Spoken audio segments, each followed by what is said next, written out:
can wear out. The current maximum speed of versions of this technology, as used in Japan, is 361 miles per hour. However, this version of the technology is very dated. An organization called ET3, which has connections with the Venus Project, has established a tube-based maglev that can travel up to 4,000 miles per hour in a motionless, frictionless tube, which can go over land or underwater. Imagine going from LA to New York for an extended lunch break, or from Washington, D.C. to Beijing, China in 2 hours. This is the future of continental and intercontinental travel.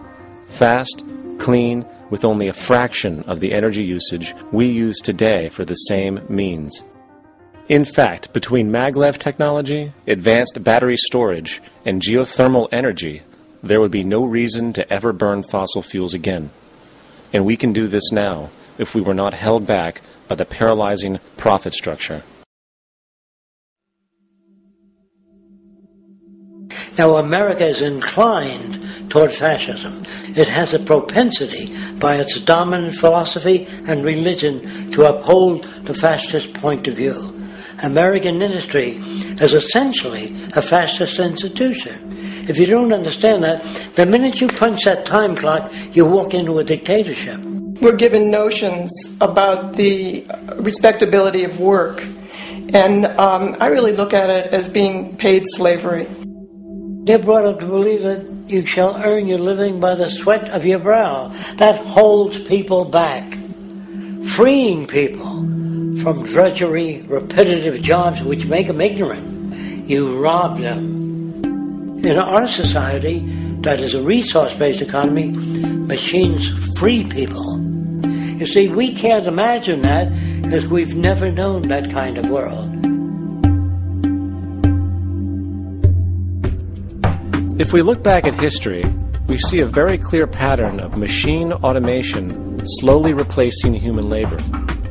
From the disappearance of the elevator man to the near full automation of an automobile production plant, the fact is, as technology grows, the need for humans in the workforce will continually be diminished. This creates a serious clash, which proves the falseness of the monetary-based labor system. For human employment is in direct competition with technological development. Therefore, given the fundamental priority of profit by industry, people through time will be continually laid off and replaced by machine. When industry takes on a machine, instead of shortening the workday, they downsize. You lose your job. So you have a right to fear machines. In a high-technology, resource-based economy, it is conservative to say that about 90% of all current occupations could be phased out by machines, freeing humans to live their life without servitude, for this is the point of technology itself. And through time, with nanotechnology and other highly advanced forms of science, it is not far-fetched to see how even complex medical procedures could be performed by machines as well, and based on the pattern, with much higher success rates than humans get today. The path is clear, but our monetary-based structure, which requires labor for income, blocks this progress. For humans need jobs in order to survive. The bottom line is that this system must go, or we will never be free, and technology will be constantly paralyzed. We have machines that clean out sewers. It frees a human being from doing that. So look at machines as extensions of human performance. Furthermore, many occupations today will have simply no basis to exist in a resource-based economy, such as anything associated with the management of money, advertising, along with the legal system itself. For without money, a great majority of the crimes that are committed today would never occur. Virtually all forms of crime are a consequence of the monetary system, either directly or by neuroses inflicted through financial deprivation. Therefore, laws themselves could eventually become extinct. Instead of putting up a sign, drive carefully, slippery when wet, put abrasive in the highway so it's not slippery when wet. And if a person gets in a car, they're drunk, and the car oscillates a great deal, there's a little pendulum that swings up and back, and that'll pull the car over to the side. Not a law solution. Put sonar and radar in automobiles so they can't hit one another. Man-made laws are attempts to deal with occurring problems, and not knowing how to solve them, they make a law. In the United States, the most privatized, capitalist country on the planet, it should come as no surprise that it also has the largest prison population in the world, growing every year. Statistically, most of these people are uneducated and come from poor, deprived societies. And, contrary to propaganda, it is this environmental conditioning which lures them into criminal and violent behavior. However, society looks the other way in regard to this point. The legal and prison systems are just more examples of how our society avoids examining the root causes of behavior.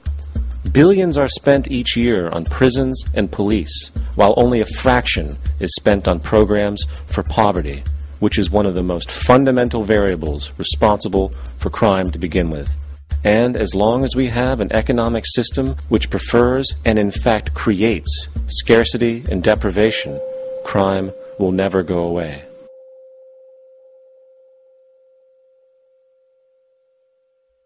If people have access to the necessities of life without servitude, debt, barter, trade, they behave very differently. You want all these things available without a price tag. Now then, you got to have a price tag. Well, what'll motivate people? Man gets everything he wants, he just lay around in the sun. This is the myth they perpetuate. People in our culture are trained to believe that the monetary system produces incentive. If they have access to things, why should they want to do anything? They will lose their incentive. That's what you're taught to support the monetary system. When you take money out of the scenario, there would be different incentives, very different incentives. When people have access to the necessities of life, their incentives change. What about the moon and the stars? New incentives arise.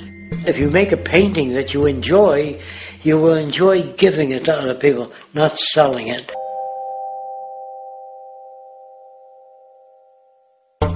I think most of the education that I've seen today is essentially producing a person for a job. It's very specialized. They're not generalists. People don't know a lot about a lot of different subjects. I don't think you could get people to go to war if they knew a lot about a lot of things. I think education is mostly rote, and they're not taught how to solve problems. They're not given the tools emotionally or within their own field of how to do critical thinking. A resource-based economy, the education would be very different. Our society's major concern is mental development and to motivate each person to their highest potential. Because our philosophy is the smarter people are, the richer the world. Because everybody becomes a contributor. The smarter your kids are, the better my life will be, because they'll be contributing more constructively to the environment and to my life, because everything that we devise within a resource-based economy would be applied to society. There would be nothing to hold it back. Patriotism, weapons, armies, navies, all that is a sign that we're not civilized yet. Kids will ask their parents, didn't you see the necessity of the machines? Dad, couldn't you see that war was inevitable when you produce scarcity? Isn't it obvious? Of course the kid will understand that you were pinheads, raised merely to serve the established institutions. We're such an abominable, sick society that we won't make the history book. They just say that large nations took land from smaller nations, used force and violence. You'll get history talked about as corrupt behavior all the way along until the beginning of the civilized world. That's when all the nations work together. World unification, working toward common good for all human beings, and without anyone being subservient to anyone else. without social stratification, whether it be technical elitism or any other kind of elitism, eradicated from the face of the earth. The state does nothing because there is no state. There is no state. The system I advocate, a resource-based global economy, is not perfect. It's just a lot better than what we have. We can never achieve perfection.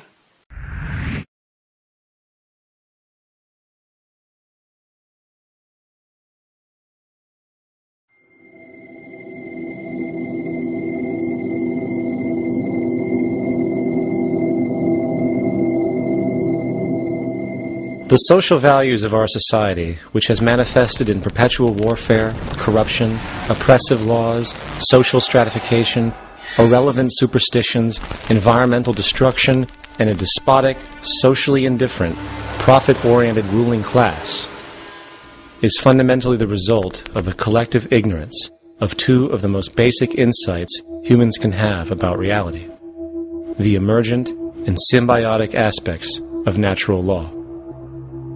The emergent nature of reality is that all systems, whether it is knowledge, society, technology, philosophy, or any other creation, will, when uninhibited, undergo fluid, perpetual change.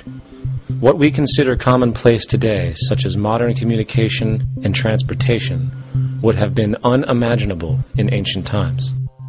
Likewise, the future will contain technologies, realizations, and social structures that we cannot even fathom in the present.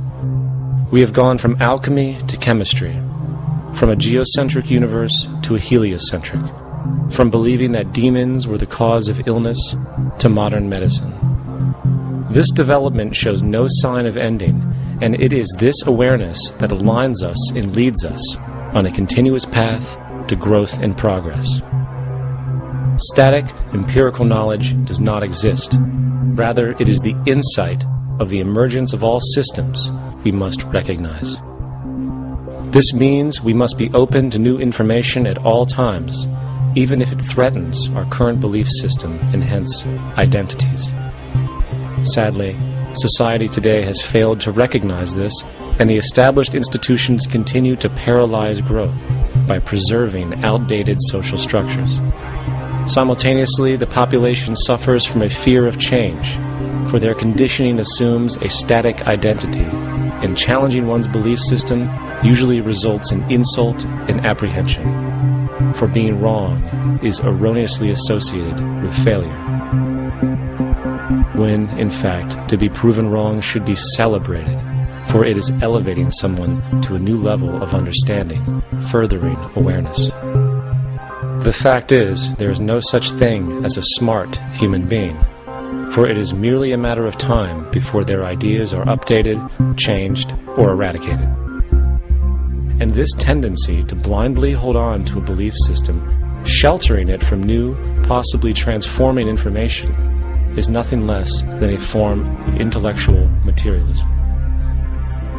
The monetary system perpetuates this materialism not only by its self-preserving structures, but also through the countless number of people who have been conditioned into blindly and thoughtlessly upholding these structures